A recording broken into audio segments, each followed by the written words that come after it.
ಈಗ ಡಯಾಬಿಟೀಸ್ ಅನ್ನೋದು ಡಯಾಗ್ನೋಸ್ ಆದಮೇಲೆ ಸಾಕಷ್ಟು ಜನ ನಿಮ್ಮಲ್ಲಿ ನೆಗ್ಲೆಕ್ಟ್ ಮಾಡಕ್ಕೆ ಸ್ಟಾರ್ಟ್ ಮಾಡ್ತೀರಾ. ಯಾವಾಗ ಡಯಾಬಿಟೀಸ್ ಅನ್‌ಕಂಟ್ರೋಲ್ಡ್ ಆಗಿ ಕೆಲವೊಂದು ಸಿಂಪ್ಟಮ್ಸು ತುಂಬಾನೇ ವರ್ಸ್ಟ್ ಆಗುತ್ತೆ, ಆವಾಗ ನಿಮ್ಗೆ ಅನ್ಸುತ್ತೆ ನಾನೀಗ ಅದನ್ನು ಸರಿ ಮಾಡ್ಕೊಳ್ಬೇಕು ಅಂತ. ಎಸ್ಪೆಷಲಿ ಕಣ್ಣು ಮಂಜಾಗೋದು ಹೆಚ್ಚಾಗಲಿಕ್ಕೆ ಸ್ಟಾರ್ಟ್ ಆದಾಗ ನನಗೇನು ಶುಗರ್ ಕಂಟ್ರೋಲ್ ಆಗ್ತಾ ಇಲ್ಲ, ನಾನು ಆಪ್ರೇಷನ್ಗೆ ಹೋಗಬೇಕು, ಅದೇ ನನ್ನ ಫೈನಲ್ ಡಿಸಿಷನ್ ಅನ್ನೋ ಒಂದು ಕನ್ಕ್ಲೂಷನ್ಗೆ ಬರ್ತೀರಾ. ಆದರೆ ಅದು ಸುಳ್ಳು. ಅದ್ರ ಬದಲಾಗಿ ಇನ್ನಷ್ಟು ಟ್ರೀಟ್ಮೆಂಟ್ ನೀವು ಮಾಡ್ಕೊಳ್ಬೋದು ಅಂತ ಹೇಳಲಿಕ್ಕೇನೆ ಈ ಒಂದು ಪೇಷಂಟ್ ಬಗ್ಗೆ ನಿಮ್ಗೆ ಇವತ್ತು ನಾನು ಹೇಳ್ತಿರೋದು.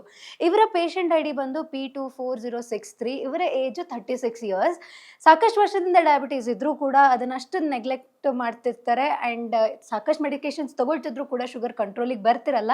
ಆದರೆ ಯಾವಾಗ ಕಣ್ಣು ಮಂಜು ಕಾಲುರಿ ಅನ್ನೋದು ಸಾಕಷ್ಟು ಹೆಚ್ಚಾಗತ್ತೆ, ಆವಾಗ ಅವರು ಡಿಸೈಡ್ ಮಾಡಿ ಗುಡುಚಿಗೆ ಬರ್ತಾರೆ. ಇಲ್ಲಿ ಟ್ರೀಟ್ಮೆಂಟ್ ಸ್ಟಾರ್ಟ್ ಮಾಡಿ ಒಂದೇ ತಿಂಗಳಲ್ಲಿ ಅವರ ಕಂಪ್ಲೀಟ್ ಉರಿ ಆಗಿರ್ಬೋದು, ಕಣ್ಣು ಮಂಜಾಗಿರ್ಬೋದು ನಿಂತೋಗುತ್ತೆ.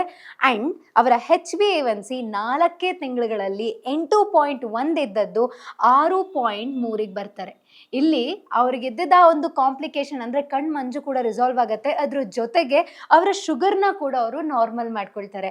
ಸೊ ನಿಮ್ಮ ಸಿಂಪ್ಟಮ್ಸ್ ವರ್ಸ್ ಆಗ್ತಾ ಇದೆ, ಕಾಂಪ್ಲಿಕೇಶನ್ ಸ್ಟಾರ್ಟ್ ಆಗ್ತಾ ಇದೆ, ಇನ್ನು ನನ್ನ ಕೈಲಿ ಏನು ಮಾಡ್ಲಿಕ್ಕೆ ಸಾಧ್ಯನೇ ಇಲ್ಲ ಅನ್ನೋ ಒಂದು ಕನ್ಕ್ಲೂಷನ್ ಬರೋದಕ್ಕಿಂತ ಮುಂಚೆ ನಿಮ್ಮ ಪ್ರಯತ್ನ ನೀವು ಮಾಡೋದನ್ನು ಮರಿಬೇಡಿ.